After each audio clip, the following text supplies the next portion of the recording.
പിന്നെ ഞാൻ ഒരു കാര്യം ചെയ്യുകയാണ്. ഞാൻ നിങ്ങളോട് ആരോടെങ്കിലും എപ്പോഴും ഞാൻ കറുത്ത കാറിൽ യാത്ര ചെയ്യില്ല എന്ന് പറഞ്ഞിട്ടുണ്ടാ?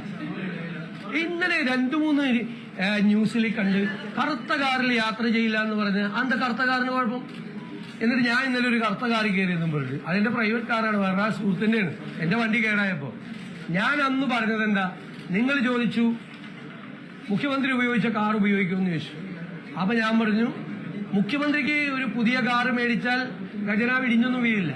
പക്ഷെ മുഖ്യമന്ത്രി ഒരു പുതിയ കാറ് മേടിച്ചാൽ അതൊരു റോങ് മെസ്സേജാണ് ഇപ്പോഴത്തെ സാമ്പത്തിക സാഹചര്യത്തിൽ, അല്ലേ? ഒരു റോങ് മെസ്സേജാണ്. പുതിയ കാറ് മേടിച്ചാൽ ആരും ഒന്നും പറയില്ല മുഖ്യമന്ത്രി പുതിയ കാറ്. പക്ഷെ ഒരു ഭരണ സംവിധാനത്തിന് ഒരു തെറ്റായ മെസ്സേജ് കൊടുക്കും. ഏത് വണ്ടിയാണ് അവൈലബിൾ എന്ന് വെച്ചാൽ ഞാനത് ഉപയോഗിക്കും. ഇനി 10,000 കിലോമീറ്റർ 1,00,000 കിലോമീറ്റർ ഓടിയ വണ്ടിയാണെങ്കിലും ഞാനത് ഉപയോഗിക്കും. എനിക്കത് മതിയെന്നേ.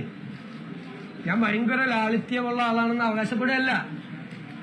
ഇത് നമ്മൾ എപ്പോഴും മുകളിലിരിക്കുന്ന ആളുകൾ കൊടുക്കുന്ന സന്ദേശമാണ്. അല്ലാതെ അതിൻ്റെ അകത്ത് ലാളിത്യമല്ല നിങ്ങൾ ചെയ്യേണ്ടത്. നമ്മൾ ശ്രദ്ധിക്കണം.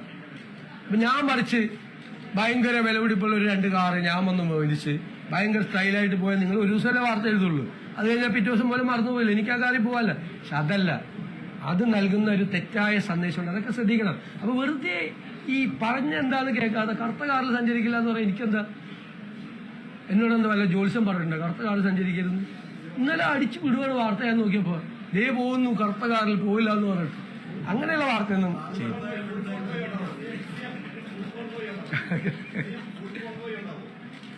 അതൊക്കെ ഞാൻ പറഞ്ഞല്ലോ, ഫുൾ കോൺവോയ് വേണ്ട എന്ന്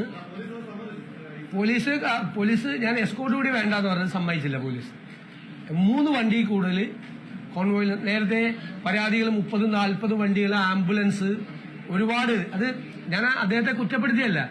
Z+ കാറ്റഗറിയാണ് മുഖ്യമന്ത്രി, Z+ കാറ്റഗറിയാണ്. അപ്പൊ അത് യൂണിയൻ ഗവൺമെന്റും ഒക്കെ അത് ശ്രദ്ധിക്കുന്നതാണ്, അത് പറയുന്നതാണ്. പക്ഷെ ഞാൻ ആലോചിച്ചെന്താന്ന് വെച്ച് കഴിഞ്ഞാൽ എന്റെ പ്രായത്തിലുള്ള എന്റെ പൊളിറ്റിക്കൽ പശ്ചാത്തലമുള്ള ഒരാൾ മുഖ്യമന്ത്രിയായി വന്നു, ഒരു 10-30-40 വണ്ടി കൂടി റോഡിൽ കൂടി പോകുന്നു. ഞാനാണ് റോഡിൽ നിന്ന് ആ കാഴ്ച കാണുന്നതെങ്കിൽ ഞാൻ എന്തു വിചാരിക്കുമെന്ന് ഞാൻ ചിന്തിച്ചു. എനിക്ക് ദേഷ്യം തോന്നും, എനിക്ക് നിരാശ തോന്നും, എനിക്ക് പുച്ഛം തോന്നും, എനിക്ക് പരിഹസിക്കാൻ തോന്നും, എനിക്ക് ചിരിക്കാൻ തോന്നും, വല്ലാത്ത ദേഷ്യവും വരും, ഇല്ലേ? അപ്പൊ ഞാനാണ് വഴിയിൽ റോഡ് ബ്ലോക്ക് ചെയ്യുമ്പോൾ കാത്ത് എന്റെ വണ്ടിയായിട്ട് ഞാൻ കിടക്കുവാണെങ്കിലാ, നിങ്ങൾ ആരെങ്കിലും കിടക്കുവാണെങ്കിലാ, 5 മിനിറ്റൊക്കെ ആവാം, അരമണിക്കൂറായാല, 1 മണിക്കൂറായാല, എവിടെയൊക്കെ പോകേണ്ട ആളല്ല, അതൊന്നും വേണ്ടെന്ന് പറയും.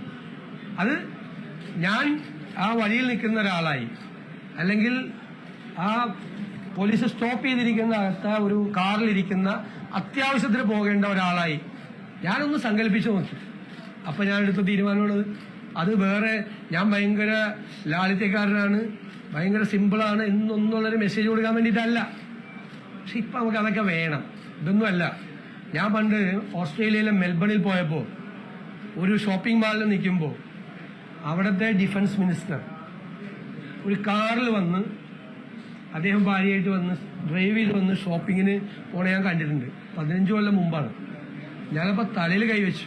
എന്തൊരു അത്ഭുതമാണ്.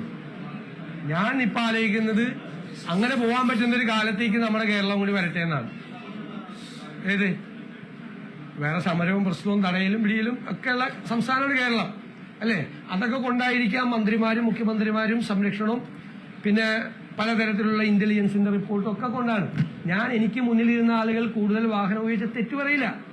അവരൊക്കെ പല സന്നിഗ്ധ ഘട്ടങ്ങൾ കയറി ആ സ്ഥാനത്ത് വന്ന ആളുകളാണ്. അവരുടെയൊക്കെ ജീവിതത്തിൽ പ്രതിസന്ധികളും വെല്ലുവിളികളും ഒക്കെ ഉണ്ടായിട്ടുണ്ട്. ഇനി ഞാൻ പിണറായി വിജയനെ കളിയാക്കി പറഞ്ഞതല്ല, ഞാൻ പറയില്ല അങ്ങനെ. അദ്ദേഹം വേറെ ഞാൻ വന്ന സാഹചര്യത്തിൽ വന്ന ആളല്ല. അദ്ദേഹത്തിന്റെ സ്റ്റേച്ചർ അല്ല ഞാൻ മുഖ്യമന്ത്രിയാകുമ്പോൾ എനിക്കുള്ള സ്റ്റേച്ചർ. നമ്മളത് കരുണാകരനോ AK ആന്റണിയോ ഉമ്മൻചാണ്ടിയോ മുഖ്യമന്ത്രിയായിരിക്കുമ്പോൾ അവർക്കുള്ള സ്റ്റേച്ചർ അല്ല എനിക്കുള്ളത്.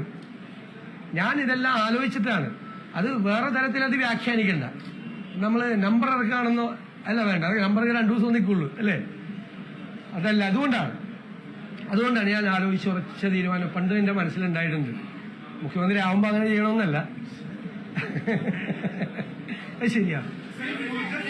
ഇനി എന്ത്? English, sorry